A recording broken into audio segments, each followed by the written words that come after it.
Shri M K Haridas അവസാനമായി കൂട്ടിച്ചേർക്കാനുള്ളത്?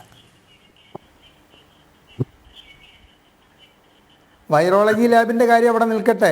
കാസർഗോഡ് ഹാർട്ടിന് ഹോളായിട്ട് ജനിക്കുന്ന ഒരു കൊച്ചു കുഞ്ഞിനെ ജനിച്ചതിൻ്റെ പിറ്റേ ദിവസം 14 ജില്ലകളിലൂടെ 9 സർക്കാർ മെഡിക്കൽ കോളേജുകളും 13 സ്വകാര്യ മെഡിക്കൽ കോളേജുകളും താണ്ടിയിട്ട് 8 മണിക്കൂറിനുള്ളിൽ തിരുവനന്തപുരം SIT ആസ്പത്രിയിൽ എത്തിച്ച് ഓപ്പറേഷൻ ചെയ്യേണ്ട അവസ്ഥയാണെന്ന് കൂടിയിട്ട് ഈ മെഡിക്കൽ കോളേജുകളെ പറ്റി പറയുമ്പോൾ ശ്രീ ബലദേവ് ആലോചിച്ച് നോക്കണം.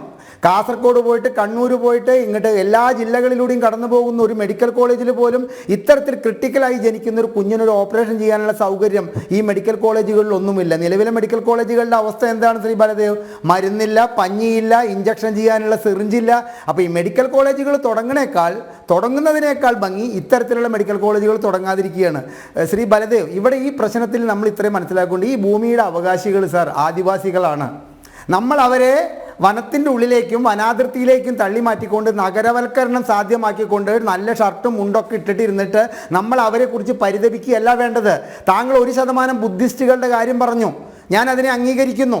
1% ബുദ്ധിസ്റ്റുകളുള്ള നമ്മുടെ സംസ്ഥാനത്ത് 2 മന്ത്രിമാരെ ബുദ്ധിസ്റ്റുകളുടെ ഭാഗത്ത് നിന്ന് മന്ത്രിയാക്കാൻ തീരുമാനിച്ച മോദിയുടെ കാര്യത്തിന് നമുക്ക് വിമർശിക്കുകയും വേണ്ട, അനുകൂലിക്കുകയും വേണ്ട.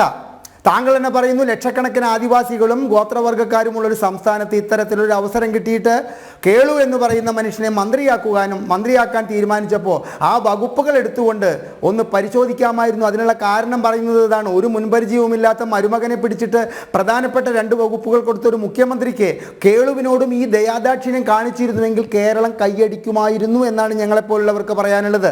ജാതി മത രാഷ്ട്രീയത്തിൻ്റെ പുറകെ പോയിട്ട് ഒരു ജാതി രാഷ്ട്രീയക്കാരുടെയും തിണ്ണ നിറങ്ങാൻ ഞങ്ങളെ കിട്ടില്ലെന്ന് ഇലക്ഷൻ്റെ 3 മാസം മുമ്പ് പ്രസംഗിക്കുകയും ഇലക്ഷനെ കേവലം 1 മാസം ബാക്കി നിൽക്കുമ്പോൾ കഴിഞ്ഞ 2021 ഏപ്രിൽ മാസം 6 മന്ത്രിമാരാണ് പിണറായി വിജയൻ്റെ ഒപ്പം വെള്ളാപ്പള്ളി നടേശനെ കാണാൻ പോയത്.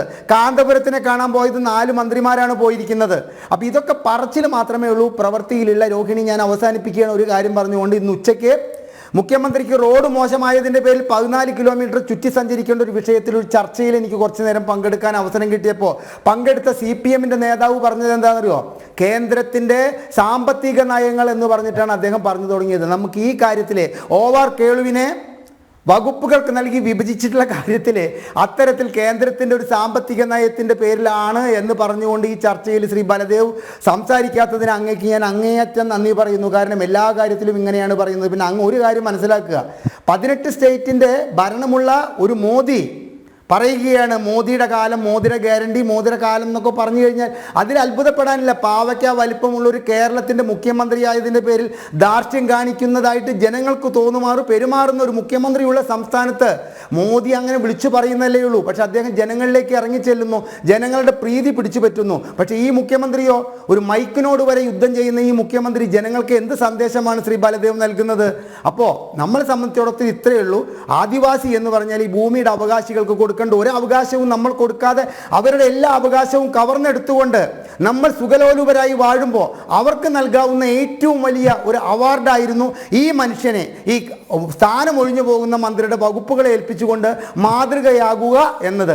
അതിന് തയ്യാറാവാത്ത മുഖ്യമന്ത്രിയുടെ നയത്തിനെ ഞങ്ങൾ കാണുന്നത് ഇത് മറ്റാരെയോ തൃപ്തിപ്പെടുത്താൻ വേണ്ടിയിട്ടാണ് ഈ വകുപ്പുകൾ എടുത്ത് മറ്റുള്ളവർക്ക് കൊടുത്തുകൊണ്ട് അദ്ദേഹത്തെ ഈ ഒരു കൊച്ചു വകുപ്പുമായിട്ട് ഒതുക്കിയിരിക്കുന്നത്. താങ്കൾ വകുപ്പിൻ്റെ വലിപ്പത്തിനെ പറ്റി പറഞ്ഞു. ഇപ്പോൾ ചർച്ചയിലായിരുന്നും പറയാൻ നേരമില്ല. വലിയ വകുപ്പുകൾ, ചെറിയ വകുപ്പുകളൊന്നുമില്ല, എല്ലാ വകുപ്പുകൾക്കും അതൊക്കെ ഉണ്ട് സാർ. വകുപ്പുകൾക്കൊക്കെ അതിൻ്റേതായ പ്രാധാന്യമൊക്കെ ഉണ്ട്. കൈയിട്ട് വാരാൻ പറ്റുന്ന വകുപ്പുകൾ, കൈയിട്ട് വാരാൻ മിതമായി പറ്റുന്ന വകുപ്പുകൾ, കൈയിട്ട് വാരാൻ കുറച്ച് പറ്റുന്ന വകുപ്പുകൾ, അതൊക്കെ ഉണ്ട്. അതൊക്കെ കൃത്യമായി ഭദ്രമാക്കിക്കൊണ്ട് തന്നെയാണ് മന്ത്രിസഭയൊക്കെ ഉണ്ടാക്കുമ്പോൾ കാര്യങ്ങളൊക്കെ മുൻപോട്ട് പോകുന്നത്.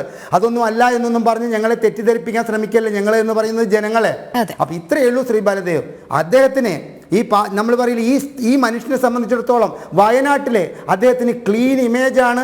സത്യസന്ധനായ ഒരു രാഷ്ട്രീയക്കാരനാണ്.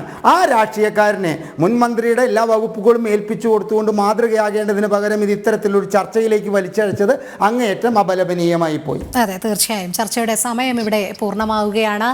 നവോത്ഥാനം, പുരോഗമനം, ആധുനികത ഇവയൊക്കെ നാഴിക്ക് 40 വട്ടം പ്രസംഗിക്കാതെ പ്രായോഗിക തലത്തിൽ നടപ്പിലാക്കുകയാണ് ഇടതുപക്ഷത്തിന് സമൂഹത്തിൽ നൽകാൻ കഴിയുന്ന നല്ല സന്ദേശം എന്ന് തന്നെ പറയേണ്ടിയിരിക്കുന്നു.